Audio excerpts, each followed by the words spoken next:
The Acolyte episode 4 is here, and are you kidding me? This insane cliffhanger ending has distracted fans from the fact that there is so much more going on in this episode. Yes, that cliffhanger was amazing, and we'll get to that, but from an exclusive from Star Wars themselves about this Keldor Jedi to a young Ki-Adi-Mundi himself, this episode of The Acolyte is must-watch Star Wars television. But there's a lot to get into, so let's break this all down. Episode 4 is titled Day, and I'm not a gambling man, but I will bet you the next episode will be titled Night, as this episode takes place in the daytime on Kofar, as the sun setting on Kofar is used as sort of a time plot device, which eventually leads to our Darth Zipperface character arriving. But again, we'll get to that. The episode opens on Kofar, as we see kelnacca walking through the woods in robes. Not Jedi robes, but robes nonetheless. He walks into Shrek's swamp, his home on Kofar, and we see him preparing a meal. The more important part of this scene is what's etched on the walls, as we see a lot of symbols that look like the yin and yang, and the music that plays throughout this scene is very mysterious and strange, but it focuses in on this specific drawing on the wall, because it's different from all the others, as it looks like the tattoo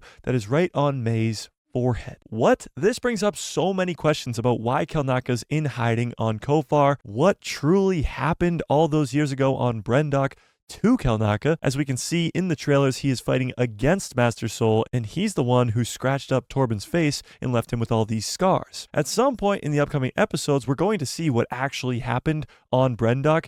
Did the Jedi actually kill the witches? But right now, this remains a mystery. As we flash to Coruscant, as we see Osha watching over Jeki as she's training with other Padawans. Osha tells Jeki that she's leaving. She's done all that she had to do. She cleared her name. But Jeki says, I thought you would have at least stayed until we caught May. Wouldn't you be a little bit curious to see how she survived after all these years? And Osha's response is that May is just the Jedi's problem now, and she is no Jedi. I am no Jedi. Osha's worried that May is so far gone that she's not going to be able to do what needs to be done, killing May if they're not able to apprehend her. May has already killed 2 Jedi, and she's currently on her way to kill a 3rd, but Osha knows that she's not going to be able to do what she has to. We then cut back to Kofar as we see May's ship landing. And I must say, this Acolyte show, taking place 100 years before the prequel trilogy, gives them the opportunity to create new ships, new droids, new characters, and so far, they've done an incredible job. And this ship in particular is one of my favorite designs. But this scene between May and Qimir explains quite a bit. Qimir talks about how uncharted Kofar is and how dangerous the forest is. He even says that most bounty hunters won't even go into those forests, to which May responds, oh, and you have? And Qimir says that he has. He's the one who went and found kelnacca. Again, leading us to believe there's so much more to this Qimir character than we're led to believe. But could he possibly be the Sith Lord at the end of this episode? Tell me in the comment section below. May looks off into the forest and says, you went in there just for my master? And Qimir's response is, I went in there for you. I don't understand. Is he in love with May, or is he really just the master? Regardless, he goes on to say that your twin still being alive doesn't change anything. You still made a deal, which confirms that May has made a deal with this Sith Lord. What that deal is, we have no idea. But this is a common trope throughout all of cinema, the deal with the devil. As May looks at him and says, we got 3 hours of sunlight left, we gotta get going. And that starts the clock. As like I said before, this episode is called Day, and it ends when nighttime comes. We then go back to Coruscant, where we see a lot of Jedi watching a hologram of May fight. This is a recording of when she's fighting against Soul in episode 2. We see a handful of Jedi watching this holocron, but one sticks out more than the rest, as this is Ki-Adi-Mundi, the same Ki-Adi-Mundi from The Phantom Menace, as is confirmed in the credits of this episode. Pretty wild stuff. They're talking about May and how skilled she is. She must be being trained by somebody. When they ask Master Soul who, he says that she has no idea her master's identity, but she does fear him. Ki-Adi-Mundi's response is an apprentice who doesn't know their own master? It's absurd. As he says, could this be a splinter order? Now, what he's referring to here is a different order than the Jedi. Although the Jedi believe that the Sith have been extinct for about 900 years at this point, there have been Jedi like Osha who have left the Jedi Order and have gone on to do their own thing, creating a splinter order of fake Jedi. It's not even crossing their mind that this could be a Sith Lord because they've been gone for so long. The Jedi say this girl could become a big threat. And Sol's response is, but she's very weak. And Venestra Rose comes in the room and says, but she eluded you. Boom. Roasted. And she killed 2 Jedi, Master Indara in episode 1 and Master Torben in episode 2. The Jedi have figured out that she is targeting the 4 Jedi that were stationed on her home planet of Brendok. Ki-Adi-Mundi says we must alert the High Council. And Venestra Rose says the High Council will be obligated to inform the Senate. This is extremely important because this confirms that the High Council is already into the politics of the galaxy. By the time of the prequel trilogy, we see Ki-Adi-Mundi on that Jedi Council. And we also see how corrupted this Jedi Council is by the politics of the galaxy. It leads them to become generals in a war instead of keepers of the peace. So right now, Venestra sees it best that the High Council does not know about what's going on with May. It's gonna be May. And of course, not telling the High Council means the likelihood of seeing a Yoda appearance in this show has gone downhill drastically. Although I still think it's a possibility we could be seeing our green little friend. But Venestra Rose says that they have to keep this to themselves. They have to find out who her master is. So she sends this Jedi, Master Holden, to go extract kelnacca from his outpost on Kofar. She has to intercept May and bring her in. Sol is not having this. He wants to go get May himself, and he convinces Venestra to do so. And the only way he is able to do that is because he tells her that she will bring Osha so that May will come in unharmed. We then cut back to Kofar with Qimir and May walking through the forest. As Qimir asks, how do you kill a Jedi without a weapon? This is the biggest question that's been asked all throughout Star Wars for years. Sith apprentices have to murder a Jedi without a weapon to steal their lightsaber, bleed the crystal, and create their own red kyber. But he goes on to say it has to be some sort of test, right? You engage unarmed, but you can't use their saber to disarm them? He says, I'm just curious how you're going to do it this time because you failed so much. And May says, I didn't fail. I killed Indara and Torben.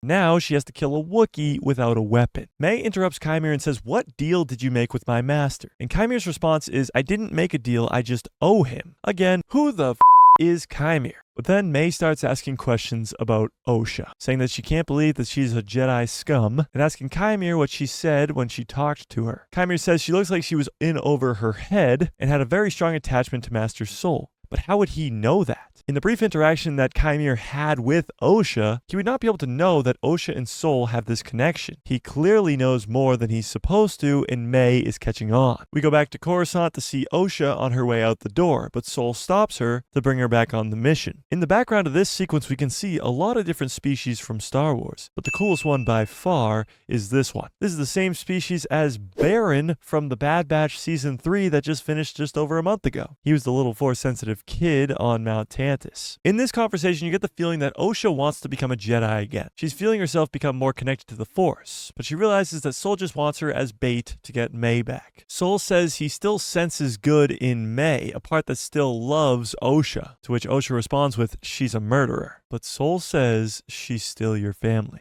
And Osha agrees to come along on the mission. We cut to the Jedi in hyperspace as they're on their way to Kofar. In this scene, we get introduced to a plant named Basil, our new Tynan Tracker character, who kind of looks like a mix between Queel and a mole rat, as he's going to help them track kelnacca through the forest on Kofar. But we also see in the background a Keldor Jedi. Now, it has been confirmed by Star Wars themselves that this is not Plo Koon.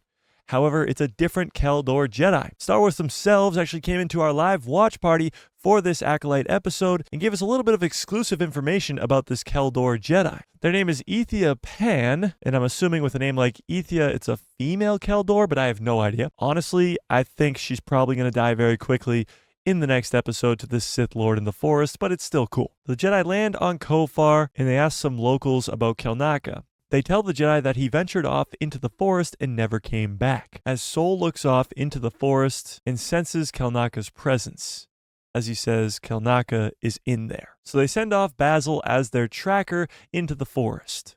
We then cut back to Qimir and May running now through the forest as the sun is getting lower, and they're running out of time. They run through this very specific spot in the forest, which looks very familiar because we see in the trailers for this Acolyte show, Vanestra Rowe pulling out her light whip in this same location. And that's the entire scene, so it's clearly important that they focused on this one spot. Because then we cut back to the Jedi and Basil as they're going through the forest. They're going through these trees with these creepy looking giant insect things. Basil stops and tells Yor that there's something wrong here, something rotten, which is an odd way to phrase it. And Sol says we got to keep moving. We don't want to know what lives out here. We just got to get to kelnacca. And as they keep moving, Osha senses in the Force this creature on the tree. And as she touches it, she wakes it up. It flies into the air and attacks Sol's lightsaber as it is a light source and they're attracted to light sources, which I think will become a very important detail in the next episode. They focused on that detail way too much. But again, just another example of new creatures in Star Wars. And the Acolyte has done quite a good job with that. Sol says they got to keep moving as it's going to be dark soon, and they keep going through the forest. And we cut back to Qimir and May. We're on a race to who can get to kelnacca first. And May is out of breath and needs to stop. She says that she's about to go fight a Wookiee, she's going to need some strength. Qimir says it's only 10 minutes south. We're almost there. May says that this is not a test. It's impossible to kill a Jedi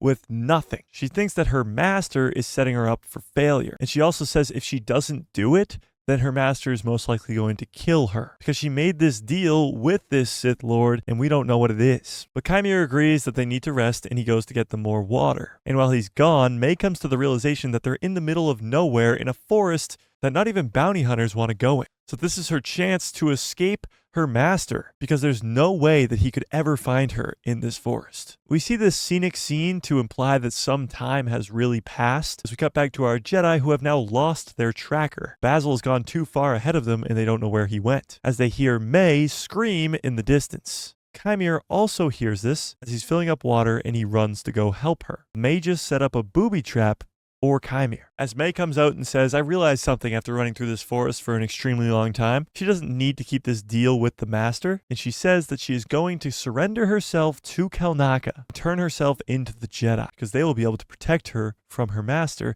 and her master is not going to be able to find her in this forest in time. But was she wrong? She looks at Qimir, and his response is, the Jedi will put you in prison. She says, not after I tell them what I know. So whatever May knows about this Sith Lord is going to be extremely important to the Jedi, even though she has no idea who it is. Qimir says the master will kill her, and she says there's no way he'll find me. I got a bad feeling about this. She leaves him hanging there. We cut back to the Jedi as Sol is looking off into the distance as he senses something. I think this is him sensing kelnacca's death. This conversation between Osha and Sol is a weird one. Sol is clearly keeping some secrets here, as he tells Osha that she's going to face her past and he is too. And when they get back to the ship, he will explain everything. But I don't think the two of them are making it back to the ship together. We then see May come across kelnacca's house as she runs into Basil. And Basil screams, alerting the Jedi to his position. May runs inside kelnacca's house as the Jedi arrive. She's screaming kelnacca's name, but there is no response as kelnacca has already been murdered. A lightsaber wound that is still steaming, as it must have just happened. Now the question remains, as we're going into this final scene, is Qimir this Darth Zipperface? Could he have cut himself down from the trap, changed his clothes, and went and killed kelnacca before May ran there? Or is Darth Zipperface someone else? As May looks at the dead kelnacca, the sun fully sets as the Jedi line up outside of kelnacca's door with Osha behind them. And we get one of the coolest entrances ever in Star Wars, and definitely the creepiest, as Sol senses something dark behind him. He turns around to look at Osha, and we see Darth Zipperface float down to the ground. Jecki says, what is that? As Zipperface gets closer, we can see the scratches in his mask as someone yells, identify yourself.